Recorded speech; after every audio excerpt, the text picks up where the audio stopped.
নমস্কার। ক্যালকাটা ডায়ালগস থেকে মনোজ দাসের প্রীতি ও শুভেচ্ছা নিন। আজকের আলোচনা বারুইপুরের ঘটনা নিয়ে। আপনারা বলুন তো, অপরাধের কি কোনো ধর্ম হয়? একজন ধর্ষক বা খুনির পরিচয় কি তার ধর্মীয় পরিচয় দিয়ে নির্ধারিত হবে, নাকি তার পরিচয় কেবলই একজন অপরাধী? পশ্চিমবঙ্গের বারুইপুরের ঘটনা আপনাদের কাছে নতুন করে বলার কিছু নেই।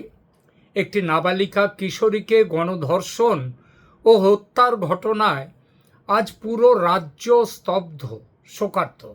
কিন্তু ঠিক এই আবহেই ওপার বাংলায়, মানে বাংলাদেশে বসে একদল তথাকথিত সাংবাদিক এবং উগ্রপন্থী সংবাদ মাধ্যম এই মর্মান্তিক ঘটনাকে নিয়ে এক নোংরা খেলা শুরু করেছে। আমার দেশ পত্রিকার মতো জামাত ঘেঁষা সংবাদ মাধ্যমের আজকের হেডলাইন কি দিয়েছে জানেন? তারা লিখছে, জনরোষ ধামাচাপা দিতে মরিয়া শুভেন্দু সরকার। আমরা এই বিষয়টা নিয়ে কিছু কথা আজকে বলবো, এবং সেই কথা বলার আগে আর একটা ছোট্ট স্কুপ নিউজ আপনাদেরকে দিয়ে দিই। আপনারা জানেন যে এই ঘটনায় 3 জনকে গ্রেপ্তার করা হয়েছিল, এবং প্রথমে গতকাল আরও একজনকে গ্রেপ্তার করা হয়েছে, মোট 4 জন। এই 4 জনের মধ্যে একজন অভিযুক্ত, যে ওই মেয়েটিকে নিয়ে গিয়েছিল, রাস্তায় থেকে ডেকে নিয়ে গিয়েছিল ওই ধর্ষণ এবং খুনের জায়গায়, এবং যে একজন প্রধান অপরাধী সেই প্রভাস মণ্ডলকে নিয়ে গতকাল রাতে পুলিশ ঘটনার পুনর্নির্মাণ করতে গিয়েছিল, এবং রাত প্রায় 1টা নাগাদ গিয়েছিল যা খবর পাচ্ছি। সেখানে গিয়ে পুনর্নির্মাণ করবার সময় রাতের অন্ধকারের সুযোগ নিয়ে সেই যে অপরাধী প্রভাস মণ্ডল, সে তার কাছে যে কনস্টেবল ছিল সেই কনস্টেবলের রাইফেল কেড়ে নিয়ে সে পালাতে যায়, এবং সে যখন পালাচ্ছে সে গুলিও পর্যন্ত চালিয়েছিল। এই খবরটা কিন্তু পাওয়া যাচ্ছে, যদিও সেই গুলি কারো লাগেনি। কিন্তু যখন সে পালিয়ে যাচ্ছিল তখন পুলিশকে বাধ্য হয়ে গুলি চালায় তখন, এবং সেই গুলিতে সে আহত হয় মারাত্মকভাবে। তাকে হাসপাতালে, বারুইপুর হাসপাতালে নিয়ে যাওয়া হয়। সেখানে গিয়ে তার মৃত্যু হয়। তাকে বলা হয় যে ব্রড ডেড, অর্থাৎ মৃত অবস্থায় আনা হয়েছে। তার মৃত্যুর খবরে পেয়ে এই প্রভাস মণ্ডলের মা, তার নিজের মা বলেছে, আমার ছেলে যে মরে গেছে, তাকে মেরে ফেলা হয়েছে, এর জন্য আমার কোনো দুঃখ নেই, কোনো অনুতাপ নেই, ভালো হয়েছে। তো এইবার আসি, এই খবরটা দিয়ে আসি এই ঘটনায় বাংলাদেশে কিভাবে এইটা নিয়ে রাজনীতি শুরু হয়েছে, এবং এই রাজনীতির পেছনে সেখানকার হিন্দুদেরকে সবক শেখানো, তাদের উপর নতুন করে আক্রমণ করার একটা প্রচেষ্টা যে তৈরি হচ্ছে, সেটা নিয়েই এখনকার এই আলোচনাটা করব। সেইটাই উদ্দেশ্যেই কিন্তু এই প্রচার, সেখানে অপপ্রচার শুরু হয়েছে বাংলাদেশে। পুরো খবরটার দিকে তাকালে আপনার গা শিউরে উঠবে। কিভাবে একটা চরম অপরাধকে, একটা বাচ্চার মৃত্যুকে সাম্প্রদায়িক উস্কানি দেওয়ার হাতিয়ার বানানো হচ্ছে বাংলাদেশে। নিহত মেয়েটি মুসলমান আর অভিযুক্তরা হিন্দু। প্রসঙ্গত বলে রাখি, এইটাই হচ্ছে ওদের প্রোপাগ্যান্ডা ছড়ানোর জন্যে যথেষ্ট। কিন্তু এই প্রসঙ্গে বলি যে চতুর্থ যে গ্রেপ্তারিটা হয়েছে সেটা কিন্তু একটি মুসলিম, এই ব্যাপারে, এই খুন ধর্ষণের মামলায়। যাই হোক, আমার বক্তব্য সেটা নয়। এরা যে সবাই হিন্দু, এটাই ওদের প্রোপাগ্যান্ডা ছড়ানোর জন্য যথেষ্ট। মৃতদেহের ওপরে দাঁড়িয়ে তারা রাজনীতি করছে, ভুক্তভোগী পরিবারের বয়ানকে বিকৃত করছে। কেন? কারণ পশ্চিমবঙ্গে এখন বিজেপি সরকার আর শুভেন্দু অধিকারীর সরকারকে কালিমালিপ্ত করতে হবে। মমতা বন্দ্যোপাধ্যায়ের নির্বাচনে পরাজয়ের পর এই আমার দেশ এবং এর স্বগোত্রীয় পত্রিকাগুলো তারা কি মরা কান্না কেঁদেছে এবং জামাত কি কান্না কেঁদেছে সেটা আপনারা জানেন, নতুন করে আর সেটা বলবো না। তো আজকে এই সরকারকে কালিমালিপ্ত করতে হবে, কিন্তু আজ আমরা এই প্রতিবেদনে এই প্রোপাগ্যান্ডা একেবারে ধুয়ে দেব। আজ তথ্যের মুখোমুখি দাঁড় করাবো সেই ঢাকার মিডিয়াকে, যারা নিজেদের দেশে হিন্দু মেয়েদের ওপর হওয়া নারকীয় অত্যাচার নিয়ে মুখে কুলু পেটে বসে থাকে আর ভারতের দিকে আঙুল তোলে, মিথ্যে খবর ছড়ায় ভারতে মুসলিমরা তাদের নাকি গণহারে তাদের হত্যা করা হচ্ছে ইত্যাদি, মুসলিম মেয়েদের। ব্যাপারটা যে উল্টো সেটা আজকে তাদের বোঝাবো। আজ লাইভ এক্সরে হবে ওপার বাংলা আর এপার বাংলার বিচার ব্যবস্থার। শেষ পর্যন্ত শুনবেন, কারণ আজ সত্য কথা বলতে আমরা কোনো দ্বিধা করব না। প্রথমে আসা যাক বারুইপুরের ঘটনায়। ঘটনাটি ঘটার পর শুভেন্দু অধিকারীর সরকার বা আমাদের পুলিশ প্রশাসন কি হাত গুটিয়ে বসেছিল? একদমই নয়। জাস্ট 24 ঘন্টার মধ্যে মূল অভিযুক্তদের চিহ্নিত করে গ্রেপ্তার করা হয়েছে। আর শুধু কি গ্রেপ্তার, শুভেন্দু অধিকারী নিজে গিয়েছেন সেই নির্যাতিতা যে নিহত মেয়েটি তার বাড়িতে, তার বাবা মার সাথে দেখা করেছেন এবং তাদেরকে আশ্বাস দিয়েছেন যে এই তাদের মেয়ের যেভাবে নিহত হয়েছে মেয়ে, তার উপরে যে অত্যাচার হয়েছে তার বিচার পাবেন তারা। এবং তার বাবা মা সে কথা শুনে খুশি, তারা বলেছেন যে মুখ্যমন্ত্রীর ওপরে আমাদের পুরো বিশ্বাস আছে। অথচ বাংলাদেশের পত্রিকা বলছে শুভেন্দু সরকার, শুভেন্দু গভর্নমেন্ট তারা ধামাচাপা দিতে চাইছে এই ঘটনা। নক্কারজনক বললে কম বলা, এরা সাংবাদিক, এরা সংবাদপত্র। বলি গত রাতে কি হয়েছে সেই ঘটনায়। আইনের শাসন কাকে বলে তা গতকাল রাতে বারুইপুরের পুলিশ দেখিয়েছে। আগে যে খবরটা দিলাম, ঘটনার পুনর্নির্মাণের জন্য যখন প্রধান অভিযুক্ত প্রভাস মণ্ডলকে নিয়ে যাওয়া হয়েছিল, সে পুলিশের বন্দুক ছিনিয়ে নিয়ে পালানোর চেষ্টা করে, আর পুলিশ প্রশাসন সেখানে দাঁড়িয়ে তামাশা দেখেনি। আত্মরক্ষার্থে এবং একজন দাগী অপরাধীকে রুখতে পুলিশ গুলি চালাতে বাধ্য হয়, যাকে সহজ বাংলায় বলা যায় এনকাউন্টার। এনকাউন্টারে খতম হয়েছে সেই নরপিশাচ প্রভাস মণ্ডল। এই প্রভাস মণ্ডলের ধর্মীয় পরিচয় কি ছিল তা ভারতের পুলিশ দেখেনি। সে হিন্দু নাকি মুসলমান তা ওই হিন্দুত্ববাদী বিজেপি সরকার, শুভেন্দু অধিকারীর সরকার বিচার করেনি, বিচার করেছে তার অপরাধের। ভারতের মাটিতে পক্সো আইন এবং ফাস্ট ট্র্যাক কোর্টের যে পরিকাঠামো রয়েছে সেখানে অপরাধীর ছাড় পাওয়ার কোনো জায়গা নেই।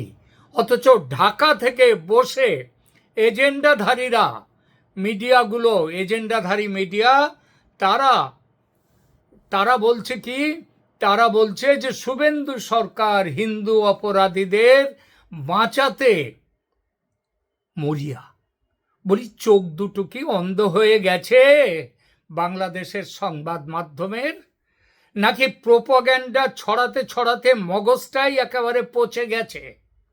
যে অপরাধী পুলিশের গুলিতে মরল তাকে বাঁচানোর চেষ্টা কোথায় দেখলেন তারা? ধামাচাপা দেওয়ার চেষ্টা কোথায় দেখলেন তারা? আসলে কি জানেন, এদের উদ্দেশ্য বিচার পাইয়ে দেয়া নয়, এদের উদ্দেশ্য পশ্চিমবঙ্গের মাটিতে দাঁড়িয়ে একটি সাম্প্রদায়িক অশান্তি তৈরি করা এবং সেই অশান্তির আগুন বাংলাদেশে ছড়িয়ে সেখানকার যেসব হিন্দু পরিবার আছে তাদের ওপরেও সেই আগুনটাকে ছড়িয়ে দেয়া। এইটাই তাদের উদ্দেশ্য। চলুন এবার একটু ওপার বাংলা যারা এত সমালোচনা করছে তাদের দিকে তাকানো যাক। যে আমার দেশ পত্রিকা আজ ভারতের আইন শৃঙ্খলা নিয়ে জ্ঞান দিচ্ছে, তাদের একটু আয়না দেখাই। বাংলাদেশে হিন্দু মেয়েদের এবং হিন্দু পরিবারের ওপর যে পদ্ধতিগত প্রাতিষ্ঠানিক অত্যাচার চলে তা নিয়ে কটা হেডলাইন করেছে তারা। আমরা ভুলে যাইনি পটুয়াখালীর সে নৃশংস ঘটনা, আমরা ভুলে যাইনি দীপুচন্দ্র দাসের ভয়াবহ হত্যাকাণ্ড। বাংলাদেশে যখনই কোনো রাজনৈতিক অস্থিরতা হয়, যখনই কোনো ক্ষমতার রদবদল হয়, সবার আগে সব টার্গেট করা হয় কাদের? ওখানকার সংখ্যালঘু হিন্দুদের। তাদের বাড়িঘর জ্বালানো হয়, মন্দিরে ভাঙচুর চালানো হয়, আর তাদের মা বোনেদের ওপর নেমে আসে চরম যৌন নির্যাতন।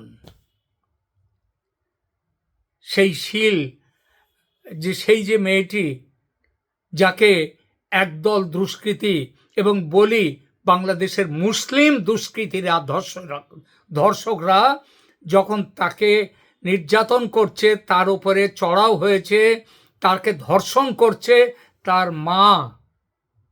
মা করুণ কণ্ঠে বলেছিল শুধু একটা কথা, বাবা তোমরা এক এক করে এসো, আমার মেয়েটা বাচ্চা, ওকে বাঁচতে ও সহ্য করতে পারবে না।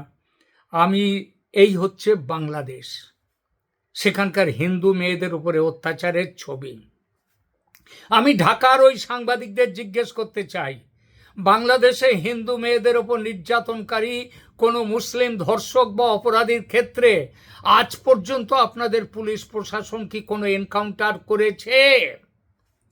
আজ পর্যন্ত কোনো ফাস্ট ট্র্যাক কোর্টে দাঁড়িয়ে 3 মাসের মধ্যে কোনো অপরাধীর ফাঁসি হয়েছে?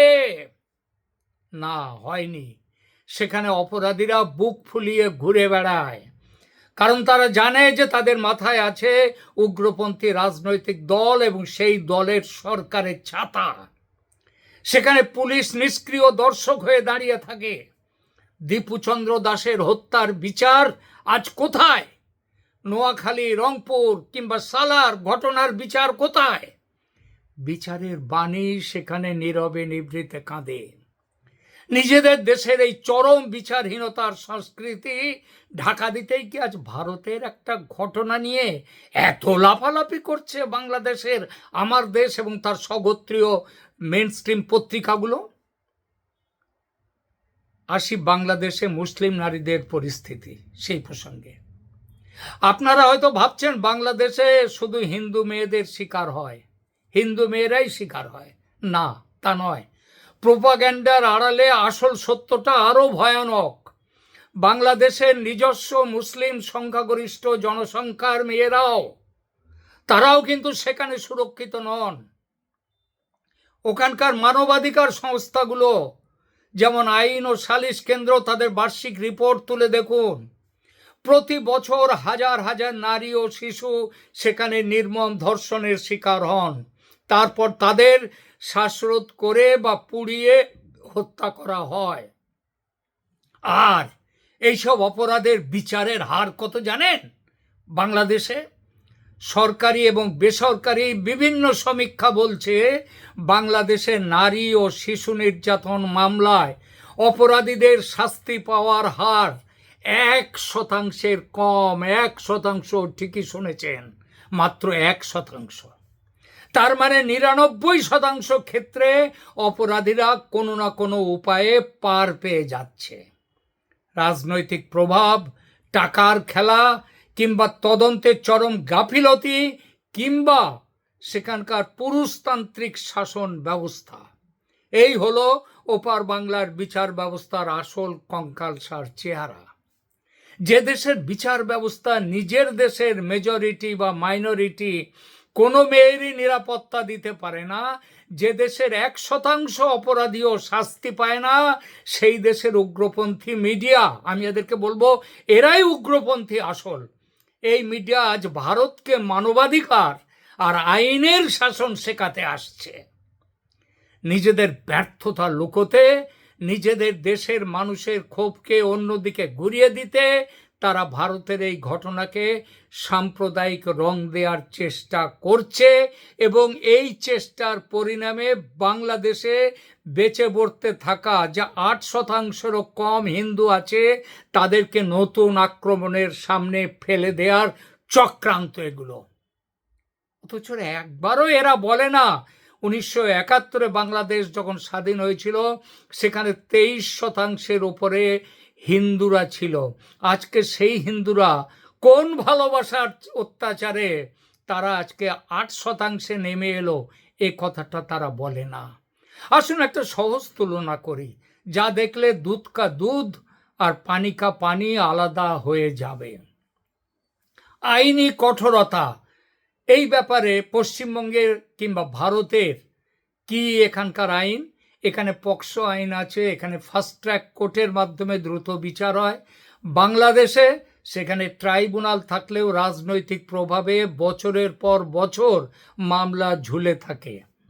রামিজার মতো ভাগ্যবতী সেখানে খুব কম থাকে। রামিজাকে চিনতে পেরেছেন, বাচ্চা মেয়েটি, তাকেও ওখানে দর্শন খুন করা হয়েছে। এরপর পুলিশি পদক্ষেপের হিসাবটা দেখুন। পশ্চিমবঙ্গে অপরাধীর ধর্ম না দেখে কঠোর অ্যাকশন নেওয়া হয়। বারুইপুরের ঘটনায় 24 ঘন্টার মধ্যে গ্রেপ্তার এবং এনকাউন্টার হয়েছে। আর বাংলাদেশে অপরাধী উগ্রপন্থী বা প্রভাবশালী হলে পুলিশ নিষ্ক্রিয়। এনকাউন্টার বা দৃষ্টান্তমূলক শাস্তির নজির একটাও নেই। মিডিয়ার ভূমিকাটা কি? পশ্চিমবঙ্গে অপরাধীকে অপরাধী হিসেবেই দেখা হয় এবং ন্যায় বিচারের দাবি তোলে। আর বাংলাদেশ, ওখানে আমার দেশের মতো পত্রিকাগুলো অপরাধের মধ্যেও ধর্মীয় মেরুকরণ খোঁজে এবং মিথ্যা প্রোপাগান্ডা ছড়ায়। প্রিয় দর্শক, ভারত একটি ধর্মনিরপেক্ষ গণতান্ত্রিক রাষ্ট্র। এখানে আইনের চোখে সবাই সমান। অপরাধী কোন ধর্মের তা দেখে এখানে সাজা ঠিক হয় না। বারুইপুরের ঘটনা তার সবচেয়ে বড় প্রমাণ। কিন্তু বাংলাদেশে বিচার ব্যবস্থা, আজ বাংলাদেশের বিচার ব্যবস্থা উগ্রপন্থীদের পকেটে বন্দী হয়ে আছে। শেষ করি আলোচনা। বারুইপুরের সেই নিষ্পাপ মেয়েটি আজ আমাদের মধ্যে নেই। তার পরিবারের এই ক্ষতি কোনো কিছু দিয়েই পূরণ করা সম্ভব নয়। কিন্তু আমরা নিশ্চিত ভারতের মাটিতে দাঁড়িয়ে তার পরিবার সম্পূর্ণ ন্যায় বিচার পাবে, এবং সেটা পাবে এই শুভেন্দু অধিকারীর হিন্দুত্ববাদী বিজেপি সরকারের কাছে। এর আগে দুধেল গাইদের যে সরকার ছিল মমতা ব্যানার্জি, কিংবা তারও আগে 34 বছর ধরে যে সরকার ছিল বামেদের, কমিউনিস্টদের সরকার, তাদের আমলেও হাঁসখালি ধর্ষণ কাণ্ড হয়েছিল। বাস থামিয়ে কোনো বিচার হয়নি, বিচার পায়নি। কারণ ধর্ম দেখে তারা সেদিন করেছিল। কিন্তু হিন্দুত্ববাদী এই সরকার, তারা ধর্ম দেখে না। ভারতের মাটিতে দাঁড়িয়ে এই মেয়েটির পরিবার, বারুইপুরের মেয়েটির পরিবার সম্পূর্ণ ন্যায় বিচার পাবে। কোনো অপরাধী ছাড় পাবে না। তা সে প্রভাসের মতো এনকাউন্টার হোক বা অন্য কোনো কারণেই হোক, কোনো ব্যাপারেই হোক না কেন, তাদের বিচার হবেই। আর ওপার বাংলার প্রোপাগান্ডাবাজদের উদ্দেশ্যে শুধু এইটুকুই বলবো, মৃতদেহ নিয়ে রাজনীতি করা বন্ধ করুন। পশ্চিমবঙ্গের মানুষ এত বোকা নয় যে আপনাদের এই সস্তা উস্কানিতে পা দেবে। এখানে শুভেন্দু অধিকারীর সরকার অপরাধীদের জম, তাদের রক্ষাকর্তা নয়। নিজেদের দেশের দিকে বরং তাকান, নিজেদের মা বোনেদের দিকে তাকান, তাদের নিরাপত্তা নিশ্চিত করুন। সেটা না করে ভারতের দিকে আঙুল তোলার এই আঙুলটাকে সরিয়ে নিজেদের দিকে দিন। প্রিয় দর্শক, আপনাদের কি মনে হয় বাংলাদেশের মিডিয়ার এই নোংরা অপপ্রচারের আসল উদ্দেশ্য কি? সেটা কি ওখানে আবার হিন্দুদের উপরে এই নিয়ে আবার অত্যাচার চালানো? সেই চেষ্টা কিন্তু দেখা যাচ্ছে। কমেন্ট সেকশনে আপনাদের মতামত অবশ্যই জানান। ভিডিওটি ভালো লাগলে লাইক করুন, আর এই সত্যটা সবার কাছে পৌঁছে দিতে প্রচুর শেয়ার করুন। যারা চ্যানেলে নতুন, তারা ক্যালকাটা ডায়ালগসকে সাবস্ক্রাইব করতে ভুলবেন না। আজ এই পর্যন্তই, দেখা হবে আগামী পর্বে। ধন্যবাদ।